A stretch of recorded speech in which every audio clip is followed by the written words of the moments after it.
This episode is brought to you by LifeLock. Between two-factor authentication, strong passwords, and a VPN, you try to be in control of how your info is protected. But many other places also have it, and they might not be as careful. That's why LifeLock monitors hundreds of millions of data points a second for threats. If your identity is stolen, they'll fix it, guaranteed, or your money back. Save up to 40% your first year. Visit lifelock.com/podcast for 40% off. Terms apply. On WhatsApp, no one can see or hear your personal messages. Whether it's a voice call, message, or sending a password. To WhatsApp, it's all just this. So whether you're sharing the streaming password in the family chat or trading those late-night voice messages that could basically become a podcast, your personal messages stay between you, your friends, and your family. No one else. Not even us. WhatsApp. Message privately with everyone. This episode is brought to you by Polestar. There's only one true way to experience the all-electric luxury SUV Polestar 3, and that's to take a test drive. It can go from 0 to 60 in as little as 4.8 seconds with the dynamic handling of a sports car. But to truly understand how it commands the road, you need to be behind the wheel. Up to 350 miles of range, the 3D surround sound system by Bowers & Wilkins. It's all something you have to experience to believe. So book your test drive for Polestar 3 today at polestar.com. Close your eyes, exhale, feel your body relax, and let go of whatever you're carrying today. Well, I'm letting go of the worry that I wouldn't get my new contacts in time for this class. I got them delivered free from 1-800-CONTACTS. Oh my gosh, they're so fast. And breathe. Oh, sorry. I almost couldn't breathe when I saw the discount they gave me on my first order. Oh, sorry. Namaste. Visit 1-800-CONTACTS.com today to save on your first order. 1-800-CONTACTS. If you went on a road trip and you didn't stop for a Big Mac or drop a crispy fry between the car seats or use your McDonald's bag as a placemat, then that wasn't a road trip. It was just a really long drive. Ba-da-ba-ba-ba. At participating McDonald's. Hey business owners, we know you know the importance of maximizing every dollar. With the Delta SkyMiles Reserve Business American Express card, you can make your expenses work just as hard as you. From afternoon coffee runs to stocking office supplies and even team dinners, you can earn miles on all your business expenses. Plus, you can earn 110,000 bonus miles for a limited time through July 16th. The Delta SkyMiles Reserve Business Card. If you travel, you know. Minimum spending requirements and terms apply. Offer ends 7/16/25. Welcome to the HCI family of podcasts. We're your source for personal, professional, and organizational growth and development. We share our own original research, explore industry trends, and interview executives and thought leaders from across the globe. Join us for practitioner-oriented content around all things leadership, HR, talent management, organizational development, and change management. Maximize your personal and organizational potential with the HCI family of podcasts.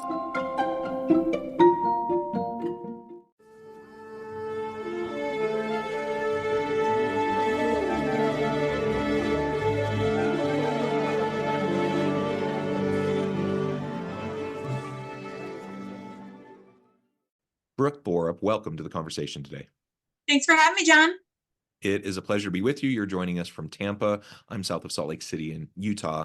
And today we're going to be talking about, we're going to be talking about building scalable businesses from kind of the lens of an implementation specialist. And that's really where I'm going to start with when we start the conversation is what that difference is between implementation specialists versus a coach. And we're going to unpack that and try to better understand how to build scalable businesses.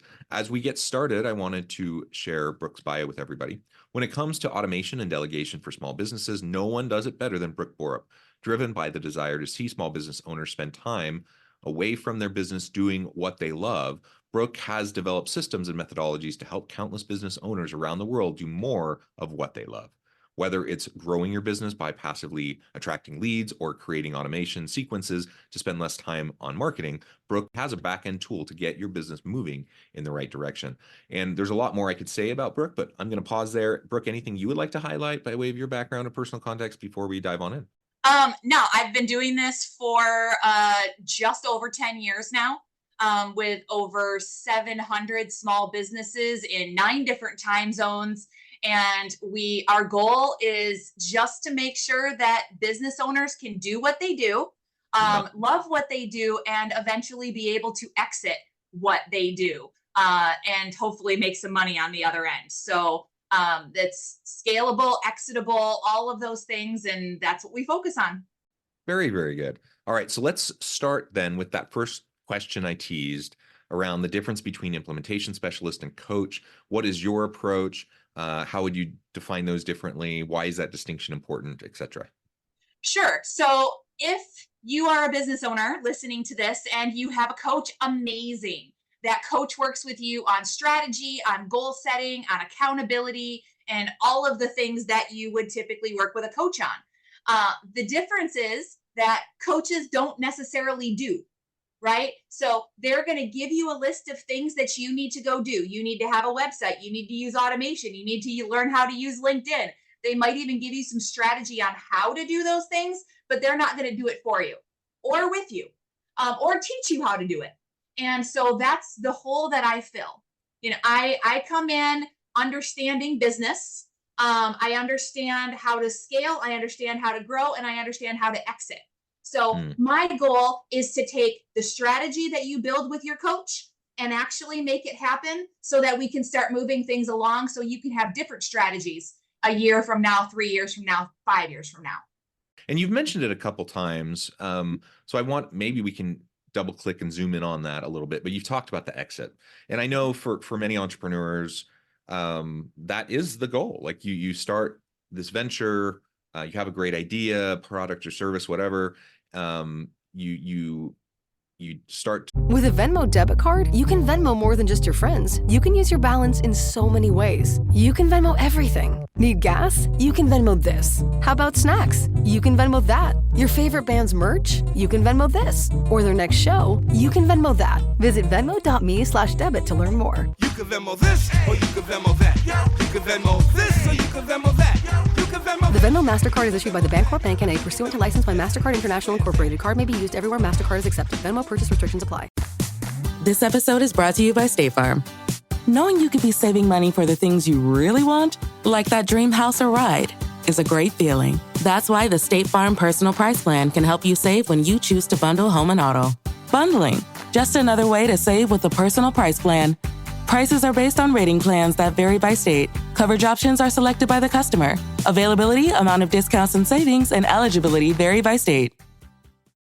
This episode is brought to you by Greenlight. Get this. Adults with financial literacy skills have 82% more wealth than those who don't. From swimming lessons to piano classes, us parents invest in so many things to enrich our kids' lives. But are we investing in their future financial success? With Greenlight, you can teach your kids financial literacy skills like earning, saving, and investing. And this investment costs less than that after-school treat. Start prioritizing their financial education and future today with a risk-free trial at greenlight.com/Spotify. Greenlight.com/Spotify.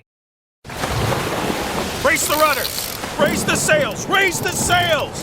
Captain, an unidentified ship is approaching. Over. Roger. Wait, is that an enterprise sales solution? Reach sales professionals, not professional sailors. With LinkedIn ads, you can target the right people by industry, job title, and more. We'll even give you a $100 credit on your next campaign. Get started today at linkedin.com/results. Terms and conditions apply. The Jack Welch Management Institute at Strayer University helps you go from, I know the way, to I've arrived with our top 10 ranked online MBA. Gain skills you can learn today and apply tomorrow. Get ready to go from make it happen to made it happen. And keep striving. Visit strayer.edu/Jack Welch MBA to learn more. Strayer University is certified to operate in Virginia by Chev and has many campuses, including at 2121 15th Street North in Arlington, Virginia. To develop it, you grow it, you get to the point of exit, you sell it or whatever, and now you make money, you're able to go on to your next thing. And that's the cycle. And you hear many serial entrepreneurs who have gone through that cycle many times, lots of different companies that they've been a part of and founded, etc. I'm curious though, because I run my own small business and I actually have zero desire to exit. Maybe I will in 20 years, but like right now, I love it. I love what I'm doing. And I really don't have that desire. Maybe you can talk me through that a little bit more. Maybe I should have that desire. Like maybe that's something that's just not on my radar that I should be paying more attention to.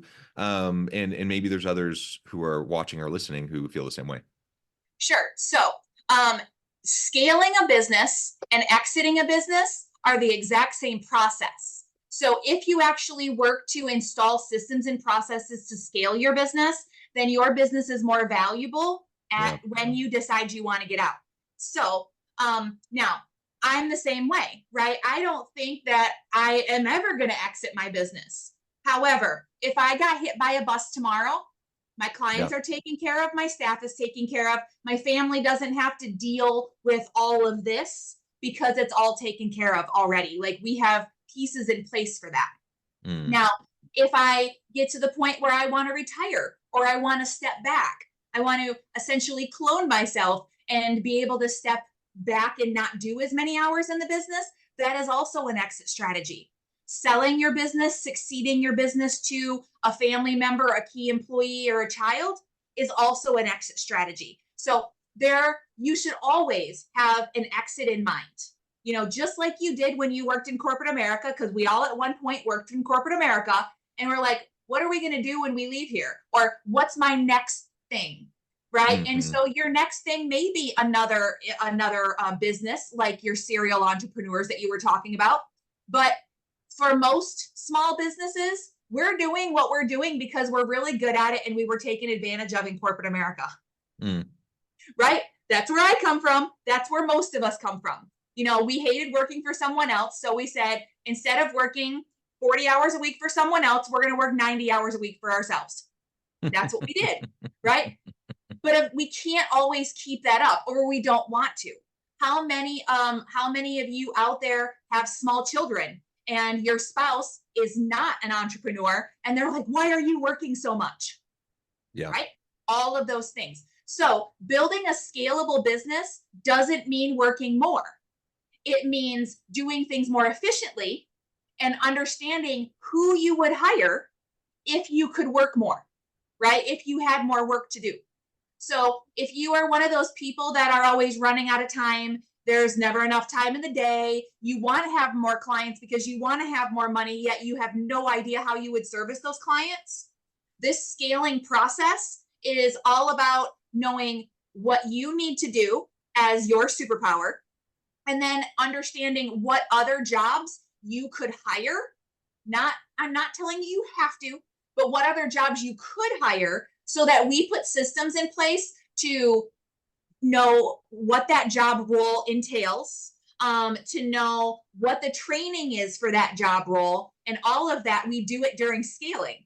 So when we come out of our process, you have tools that you're using, you have systems in place, and we do role-based delegation. So during our blueprinting, we're like, all right, so when we hire an assistant, this is what their job is. And when we hire a salesperson, this is what their job is. And when we hire a marketing person, this is what their job is. And every task that we put in the system to remind you to do it in whatever process is delegated to that role. And then right now, all of those roles come to you. But when you hire that assistant, you literally change the forwarding from admin at, for it currently forwards to John at, right? We're going to take that forwarding off, and now admin at is an email role that is already taught, already delegated. Everything is already there. So instead of having to sit 3-6 weeks with someone and teach them how to do the role, you've already done that once. And if you're a really bad boss, or you don't know you're a bad boss and you always have that turnover, then you only have to worry about doing that once with me. And then from there on out, anybody that you hire comes in, does the exact same training process and has the exact same prompts. And so turnover doesn't have to hurt as bad.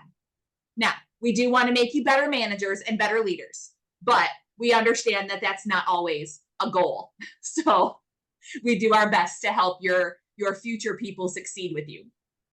Yeah, excellent. I really appreciate that framing that you provided, because I haven't thought of exiting that way. But what you're describing is, if I reframe it from my kind of HR change management lens, I'm thinking, how am I building my bench strength? How am I making sure that, like you said, if I get hit by a bus tomorrow, someone else can step in? Like, leaders should always be thinking about those questions. And it doesn't necessarily mean I need to be preparing today to sell my business. It's a natural consequence of you scaling and building your business that it does become more valuable and that you have more people relying on you, right? Because when you start up a new venture, you may be a solopreneur, or you might have a few people on your team. You're a small unit, but over time you have more and more people. Their livelihoods rely on you, their families rely on you, and if you don't have a plan in place, whether you're trying to sell or not, catastrophe can hit not just you, but everybody, right? And I'm all for making sure that we're thinking clearly about automation, that we're thinking about delegation, that we're thinking about training, development, upskilling, and making sure that people are ready for the next responsibility that's going to come to them. That's a totally different way to think about exiting than I've ever thought of before. So I really, really appreciate that. I'm glad. Yeah, you have to think, you always just think of the here and now. Like, what can I do to make more money, have more clients, make my business more, everything, all the things. But people know that making themselves more efficient and more productive, and eventually being able to duplicate themselves in different ways, people know that's hard work. And I say it's 3 very simple but not easy steps, right? The concept of what I do to help people is very simple. But if you don't think about it in the right way, you never get there. I worked with a surveying company here in Florida, and he had been trying to document his processes and get everything in writing and optimized, and for 2.5 years. And he had a coach for that 2.5 years. And he was finally referred to me, and it took me and him together, staring at each other across the desk for about 5 hours, and we documented everything. And then I took it to the next, I put a system in place, a tool, and we automated and delegated his entire business. For $1,500, he was able to have all of that done, to literally walk out the door and knew exactly who he had to hire in order to replace him. And he retired 2 months later. That's awesome. That's excellent. And the stark contrast, right? And not to say that coaches aren't important. Having a good coach can be super, super valuable to people, but you also have to learn how, like, where the rubber meets the road, you actually have to do something with that coaching. And that's usually just not within the model of like what coaches do. Right. And so, yeah, having someone who's an implementation specialist like yourself, an expert who can sit down, walk you through things, help you automate, help you think through what needs to happen beyond the abstract, right, into the nitty gritty, super, super important. Okay. So let's talk now about, some of what you're seeing in the market, generally speaking. So, like, if you were to identify 2 of the biggest marketing factors that lead us to clarity currently in the current market, what would that be? So, with marketing, right, there are some misconceptions out there. And if you're listening to other podcasts and you're listening to marketing people, I'm going to be an outlier. So okay. I will tell you, social media is one of them. Social media has made it very easy for us to advertise. In previous years, and I'm a Gen Xer, so in previous years we had radio and TV, and it was not small business friendly, right? Yep. The pricing wasn't there, it just wasn't there. Now you have all of these options, but they're overwhelming. So my answer to social media is, you must have social media.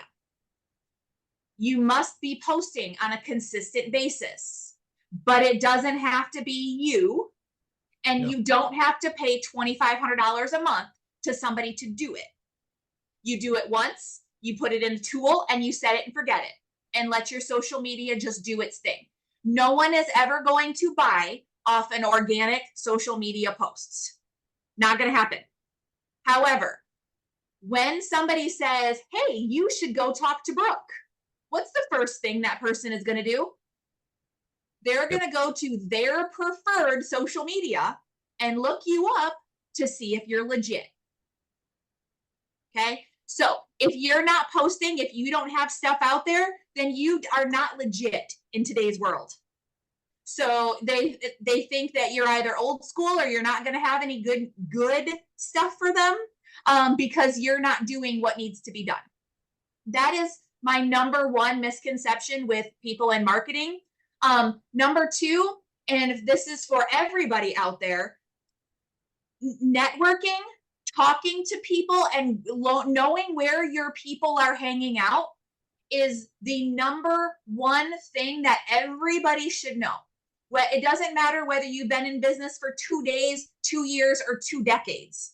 If you do not know where your people are hanging out, or you do not know how to get to your people, that is where the majority of your marketing dollars are going to go.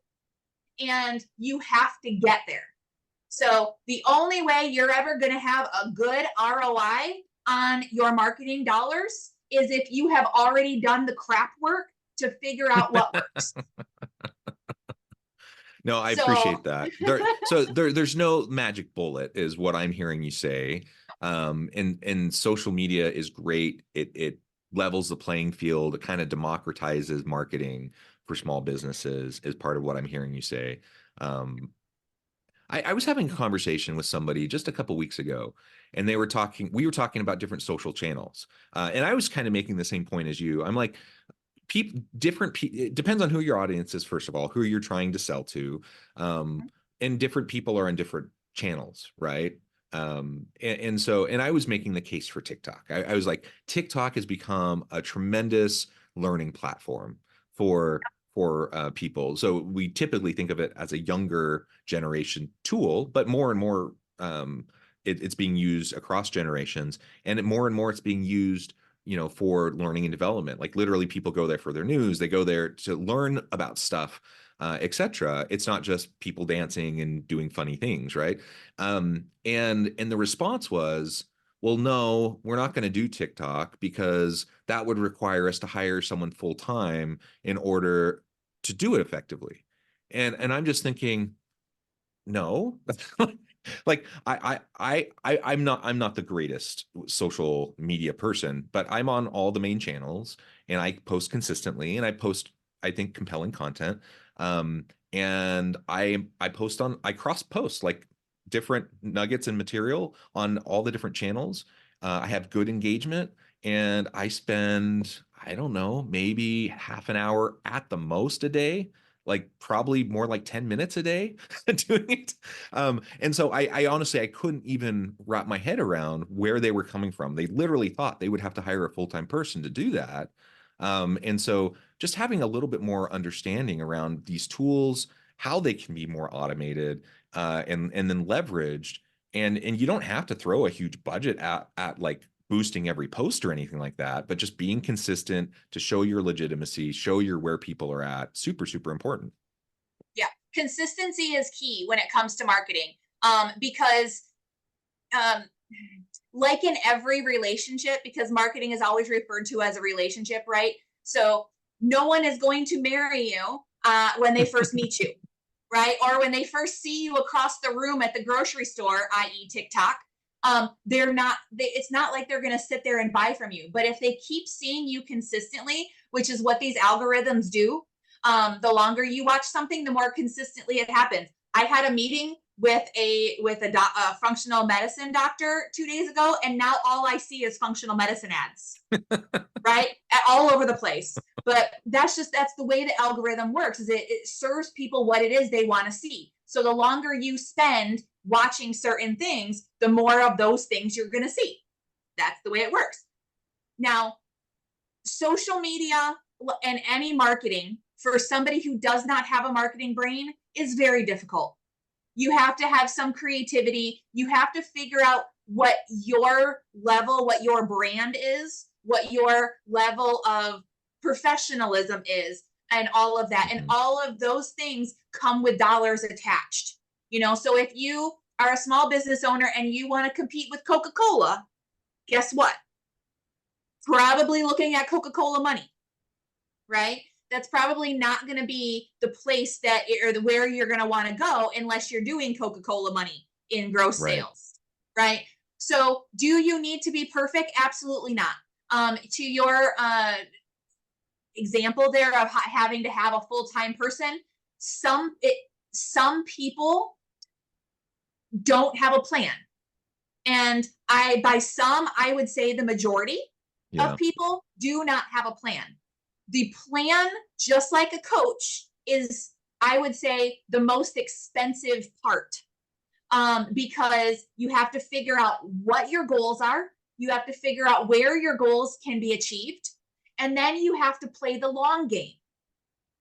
This is a marathon, not a sprint.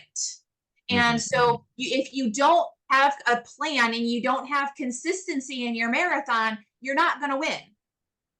And that's the way that all of this stuff works. So everything that you do in business needs to have a plan, and then it needs to be carried out, and it needs to be done with consistency so that someday the right person will marry you. And in marketing, you want people to marry you every day. You want your phone to ring. You want people to get out their credit cards. You want all of that stuff to happen over and over and over again.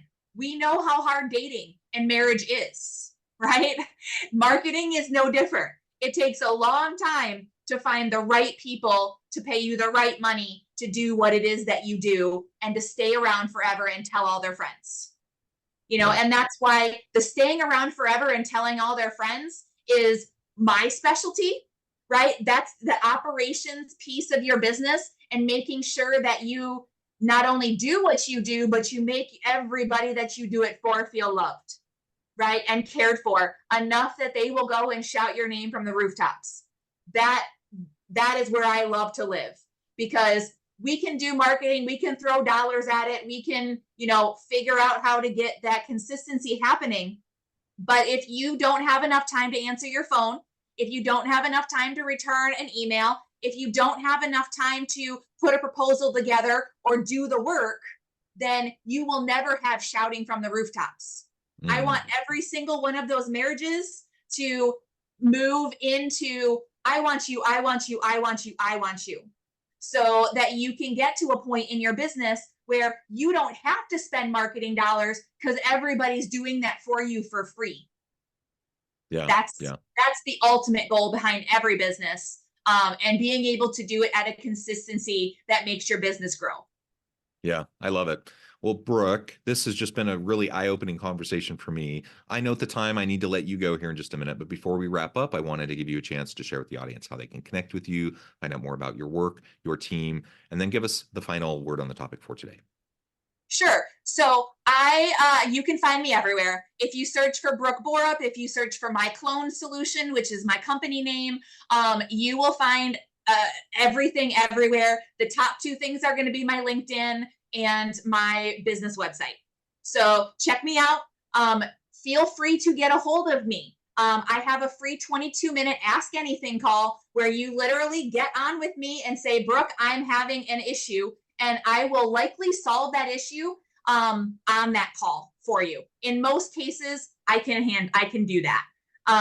So then we can see how we can work together to solve other problems and streamline your business. So final word for the day, John, always make sure that you have a plan, that you are consistent in your implementation, and you find the right partners to help you, and they all work together.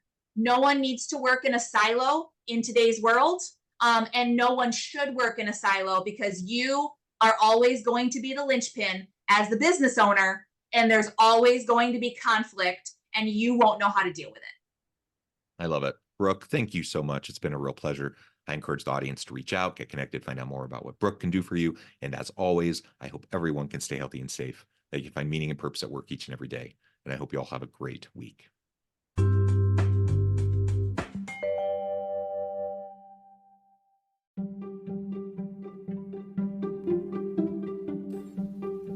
Thanks for joining us for this episode of the podcast.